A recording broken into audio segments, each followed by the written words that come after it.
Assalamualaikum warahmatullahi wabarakatuh. Saya Dewi Sakadaraswari Putri. Di sini saya akan menjelaskan mengenai materi konsumsi. Sebelum kita memasuki pembahasan, konsumsi ini termasuk dalam salah satu dari 3 komponen pengeluaran dalam ekonomi makro, yaitu ada konsumsi, investasi, dan pengeluaran pemerintah.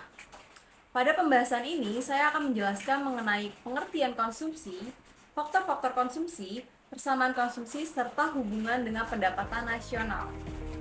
Oke, kita akan memasuki pembahasan pertama, yaitu pengertian konsumsi. Apa sih pengertian konsumsi itu?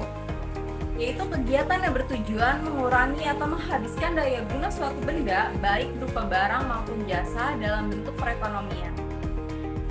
Dalam proses konsumsi, barang atau jasa tersebut akan mengalami penurunan atau habisnya daya guna seiring dengan pemakaian atau penggunaannya. Secara agregat, seluruh jumlah pengeluaran konsumsi rumah tangga untuk barang dan jasa dalam suatu perekonomian.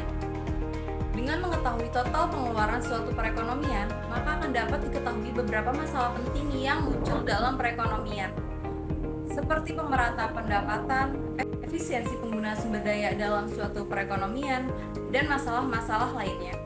Dengan demikian, kita dapat menganalisis dan menentukan kebijakan ekonomi guna memperbaiki atau meningkatkan kesejahteraan masyarakat.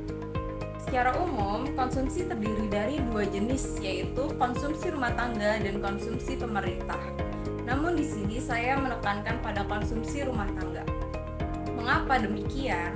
Karena konsumsi rumah tangga memiliki porsi yang lebih besar dalam pengeluaran agregat jika dibandingkan dengan konsumsi pemerintah. Lalu, konsumsi rumah tangga bersifat endogen, dalam arti besarnya konsumsi rumah tangga berkaitan erat dengan faktor-faktor lain yang mempengaruhinya. Dan perkembangan masyarakat begitu cepat menyebabkan perilaku konsumsi juga berubah cepat sehingga pembahasan tentang konsumsi rumah tangga akan tetap relevan. Lalu selanjutnya kita memasuki faktor-faktor konsumsi. Faktor-faktor yang mempengaruhi besarnya pengeluaran konsumsi rumah tangga dapat dilihat dari faktor ekonomi, faktor demografi, dan faktor non-ekonomi. Untuk pembahasan pertama, kita dimulai dari faktor ekonomi yang terdiri dari 1. Pendapatan rumah tangga, yang dimana pengaruhnya sangat besar terhadap tingkat konsumsi. Biasanya makin tinggi tingkat pendapatan, makin tinggi pula tingkat konsumsi. Karena ketika tingkat pendapatan meningkat, kemampuan rumah tangga untuk membeli aneka kebutuhan konsumsi menjadi semakin besar, atau mungkin juga pola hidup menjadi semakin konsumtif. Yang kedua ada kekayaan rumah tangga. Cakup dalam pengertian kekayaan rumah tangga adalah kekayaan real atau rumah, tanah, dan mobil, dan finansial atau deposito berjangka, saham, dan surat-surat berharga.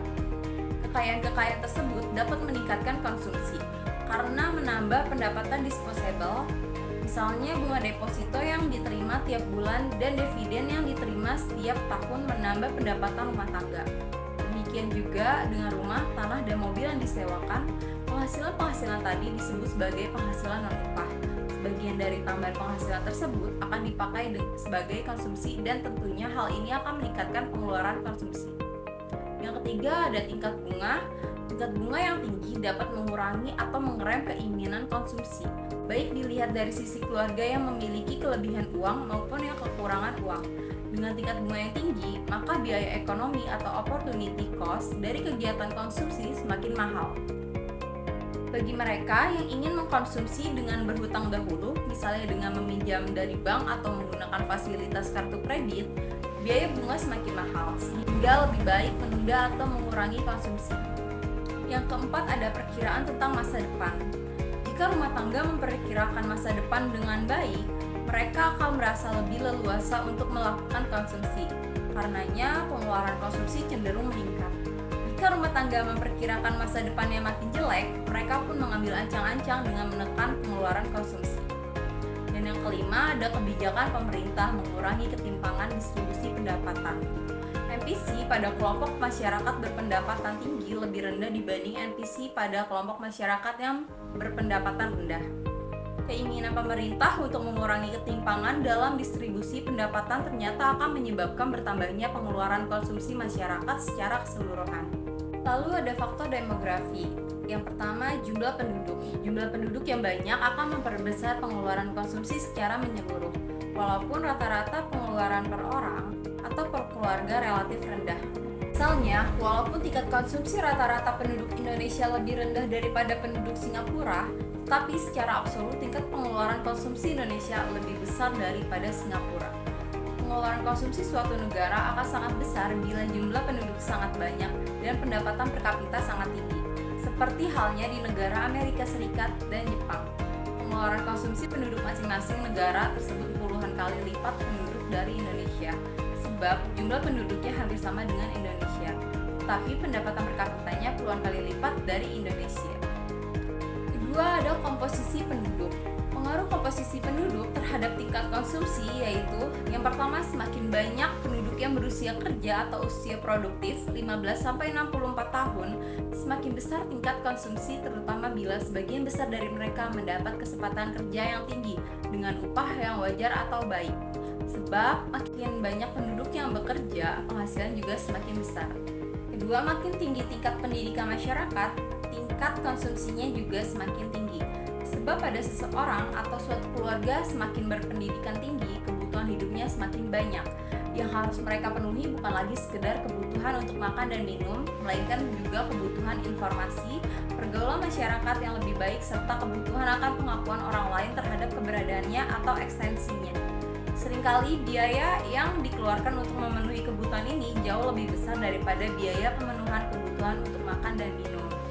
Ketiga, makin banyak penduduk yang tinggal di wilayah perkotaan atau urban, pengeluaran konsumsi juga semakin tinggi.